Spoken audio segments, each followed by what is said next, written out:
পাহাড়ের গায়ে যে ছোট ছোট ছোট ছোট বাড়ি বাঁধের অংশ করা হয়েছে, কতটা ডিটেলে এখানে কাজ করা হয়েছে। ওটা দিয়ে কিন্তু জল বেরোবে, মানে গঙ্গা। বেসিক্যালি এই ব্রিজটাও কিন্তু মণ্ডপেরই পার্ট।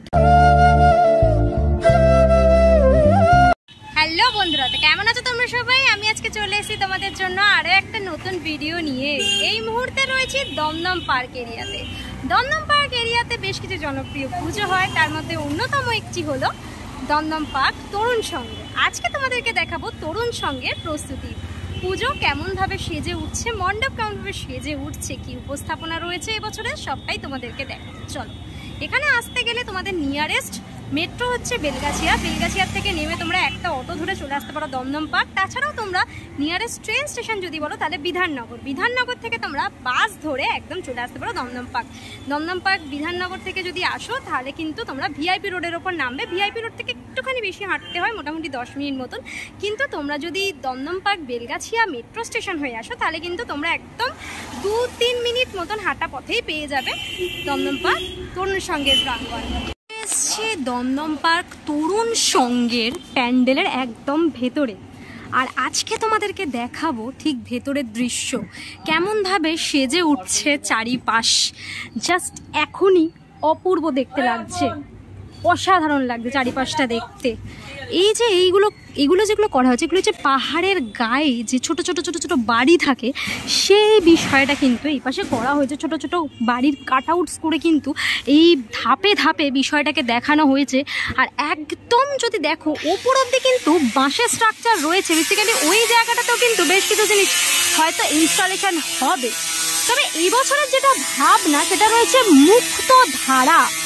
একটু তোমাদের কনসেপ্টটা যদি আমি বলে দিই, মুক্ত ধারা মানে হচ্ছে যে নদী যে নিজের জলস্রোতে বয়ে যাচ্ছে, যে ফ্লোতে বয়ে যাচ্ছে, সেখানে আমরা বাঁধ দিয়ে কিন্তু একটা বাধা সৃষ্টি করছি।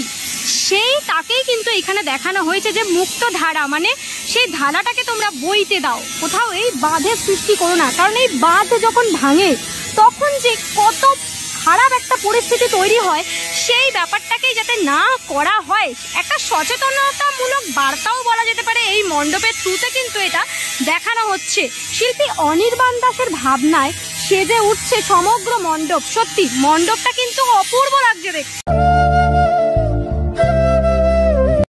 পরিসরে কিন্তু কাজ হচ্ছে, জাস্ট যেদিকেই তাকাবে এই যে রং বেরঙের যে বাড়ি, তার মধ্যে থেকে যে একটা সবুজের ব্যাপার, পুরো বিষয়টাকে কিন্তু এখানে ডেসক্রাইব করা হচ্ছে। এতটা সুন্দর লাগছে চারিপাশে, যদিও এখনো কিছু কাজ বাকি রয়েছে, তবে এত অপূর্ব লাগছে দেখতে এখনই। সত্যি কমপ্লিট লুকটা কতটা সুন্দর হবে সেটা দেখার জন্য কিন্তু অবশ্যই এক্সাইটেড রয়েছে। একটু যদি তোমাদের বাড়িগুলোকে জুম করে দেখাই তাহলে দেখতে পাবে কতটা ডিটেলে এখানে কাজ করা হয়েছে। সত্যি অসাধারণ লাগছে, কিন্তু অভাবনীয় একটি পরিবেশ কিন্তু সৃষ্টি করা হচ্ছে চারপাশটায়। দারুণ দারুণ লাগছে কিন্তু বিষয়টাকে দেখতে।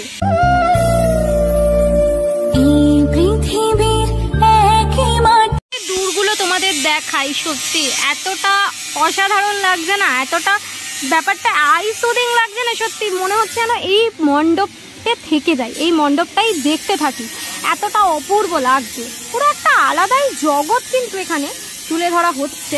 সত্যি দারুণ দারুণ কিন্তু উপস্থাপনা, দারুণ কিন্তু এক্সিকিউশন। এখানে কিন্তু তোমাদেরকে একটু বলে দিই, এই যে নিচে কিন্তু অলরেডি সিমেন্ট করে দেওয়া আছে, অর্থাৎ এখানে হয়তো জলের ইনস্টলেশন হবে। কারণ মুক্ত ধারা বলতে আমরা যে জলের ধারা সেটাকে বুঝি, সেই জল কিন্তু এখান থেকে কোনো না কোনোভাবে দেখানো হবে। সেই নদী বয়ে আসা যে ফ্লোটা, সেই ফ্লোটা কিন্তু এখানে দেখানো হবে। মণ্ডপের শুরু থেকে শেষ অবধি কিন্তু এই যে পাহাড়িয়া অঞ্চল, এইটা কিন্তু আমরা দেখতে পাবো। তার মধ্যে থেকে যে জলস্রোত সেটাও কিন্তু দেখতে পাবো আমরা।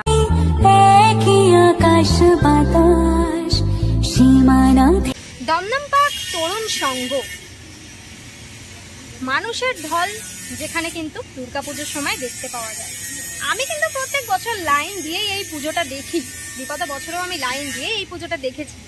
প্রচুর লক্ষ লক্ষ মানুষ কিন্তু এই পুজো দেখার জন্য ভিড় করতে থাকে। সেই দমদম তরুণ সংঘের প্রাঙ্গণেই এখন রয়েছি। এবছরের উপস্থাপনা মুক্ত ধারা, তোমাদেরকে দেখাচ্ছি ধীরে ধীরে মণ্ডপ কেমন ভাবে সেজে উঠছে। এরকম একটা ব্রিজের মতন অংশ দেখতে পাচ্ছি রয়েছে। বেসিক্যালি এই ব্রিজটাও কিন্তু মণ্ডপেরই পার্ট। কোনো অংশে কিন্তু এই ব্রিজটা দেখানো হবে। কিন্তু এখানেই সীমিত নয়, একটু যদি সামনের দিকে এগাই তাহলে কিন্তু তোমাদেরকে দেখাতে পারবো যে মণ্ডপ কিন্তু ওই দিকেও এক্সটেন্ড হয়েছে। পুরো ওই যে পুকুরের সাইড জুড়ে কিন্তু মণ্ডপের অংশ দেখতে পাচ্ছি রয়েছে। তোমরা দেখতে পাচ্ছ এইখানেও কিন্তু সেই পাহাড়ের মতন অংশগুলো করে কিন্তু ছোট ছোট ওই যে বাড়ির কাটআউটসগুলো সেইগুলো কিন্তু ইনস্টলেশন হচ্ছে। আর এই যে এইখানে রয়েছে আমাদের অরিজিনাল পুকুর বা ঝিল, সেই ঝিল সংলগ্নই কিন্তু এই পুজো। এখানে কিন্তু এরকম বিশাল বড় একটা স্ট্রাকচার রয়েছে যার ওপরে কিন্তু ঝালাইয়ের কাজ চলছে, ওয়েল্ডিংয়ের কাজ চলছে ওইদিকে। এটা কিন্তু একটা বিশাল বড় স্ট্রাকচার রয়েছে। এটা কিন্তু মণ্ডপে ঢোকার জন্য ইউজ করা হবে না কোনো অংশে থাকবে সেটা কিন্তু এই মুহূর্তে বলা যাচ্ছে না, ইনস্টলেশন হওয়ার পর বোঝা যাবে। মণ্ডপটা কিন্তু অপূর্ব লাগছে দেখতে। এর উপর যখন লাইটগুলো পড়বে না আর যখন এর মধ্যে জলস্রোত দেখানো হবে, সত্যি সেই সময়টার কথা ভেবে ভীষণ এক্সাইটেড লাগছে। এদিকে যদি এগাই তাহলে কিন্তু এদিকে মাতৃ প্রতিমাও রয়েছে। পাহাড়ের ভেতরে কিন্তু মায়ের অধিষ্ঠান রয়েছে, ভেতরে করা রয়েছে, মা রয়েছে ভেতরে সেজে উঠেছে অলরেডি। কিন্তু এই সামনের অংশেও কিন্তু এই যে পাহাড়ি অংশগুলো সেগুলো কিন্তু দেখতে পাচ্ছি, যার গায়ে যে বাড়িগুলো ছোট ছোট সেইগুলো কিন্তু রয়েছে। কিন্তু হচ্ছে এক্সিট পয়েন্ট, যেখান দিয়ে তোমাদেরকে প্রথম দিয়ে দেখালাম ওটা এন্ট্রি পয়েন্ট, এটা এক্সিট পয়েন্ট। এখানেও কিন্তু এরকম বেশ কিছু স্ট্রাকচার রয়েছে। বেসিক্যালি সমস্ত স্ট্রাকচার ইনস্টলেশন হওয়ার পর এক্স্যাক্ট লুকটা কিন্তু বুঝতে পারবো। তো বেশ কিছু অংশে কাজ চলছে দেখতে পাচ্ছি, দাদারা কাজ করছে সব। রয়েছে এখানে মাতৃ প্রতিমা, জাস্ট দেখো পাহাড়ের যে গর্ভগৃহ সেইখানে কিন্তু মানে ভেতরের অংশে কিন্তু রয়েছে মাতৃ প্রতিমা। আর এখানে মায়ের সাথে কিন্তু মহাদেবকেও দেখতে পাচ্ছি, একদম শিব পার্বতী একসাথে রয়েছে, মানে মা দুর্গা আর ভোলানাথ একসাথে রয়েছে, কিন্তু অপূর্ব লাগছে দেখতে।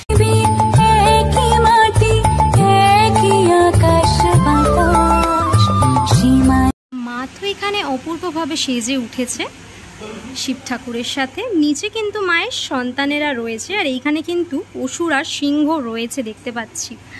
অসাধারণ। মায়ের যে অংশটা, মা যেখানে অধিষ্ঠাত্রী রয়েছে সেই অংশটা কিন্তু দারুণ লাগছে। মায়ের যে 10টা হাত সেটা কিন্তু সাইডের যে অংশটা গেছে তার মধ্যে থেকে দেখতে পাচ্ছি রয়েছে, ভীষণ সুন্দর লাগছে। মা দুর্গা আর মহাদেব রয়েছে একসাথে, অপূর্ব লাগছে দেখতে। পাহাড়ের ভেতরের অংশ যদি তোমরা দেখো একদম সত্যি সত্যি মনে হচ্ছে আমরা কোনো পাহাড়ের ভেতরের অংশেই চলে এসেছি, যেখানে এরকম মা রয়েছে আর শিব ঠাকুর রয়েছে দেখতে পাচ্ছি। এই যে সাইডের অংশগুলো এখানে কিন্তু বেশ কিছু জিনিস আঁকা হচ্ছে, যেগুলো কিন্তু হয়তো বিভিন্ন অংশ জুড়ে আমরা দেখতে পাবো। ওপরেও কিন্তু রয়েছে বেশ কিছু এরকম জিনিস আঁকা, এখানেও দেখতে পাচ্ছি রয়েছে বিভিন্ন জীবজন্তু আঁকা হচ্ছে, সেটা দেখতে পাচ্ছি।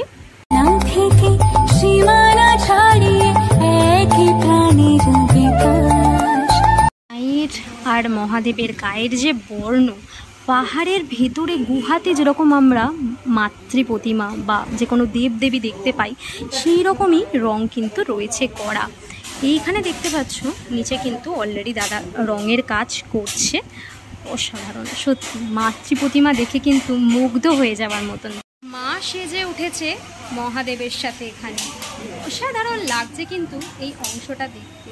সত্যি মণ্ডপের শুরু থেকে মণ্ডপে মাতৃ প্রতিমা দর্শন করা অবধি কিন্তু তোমরা এক বিন্দুও চোখ ফেরাতে পারবে না মণ্ডপ থেকে, এতটা সুন্দর করে বিষয়টাকে দেখানো হয়েছে। করে পাহাড় যার ভেতরে কিন্তু রয়েছে মাতৃ প্রতিমা। গায়েতে যদি তোমাদের একটুখানি দেখাই, এখানে কিন্তু দেখতে পাচ্ছি একটা বাঁধের অংশ করা হয়েছে, যেখান দিয়ে যেরকমভাবে জল ছাড়া হয় সেখান দিয়েই হয়তো যেটা দেখানো হবে এই পোর্শন। আমাদেরকে একটুখানি বলে দিই, শিবের যে জটা, শিব ঠাকুরের সেই জটা দিয়ে কিন্তু জল বেরোবে, মানে গঙ্গা, সেই গঙ্গা কিন্তু নিচে নেমে আসবে শিবের জটা দিয়ে।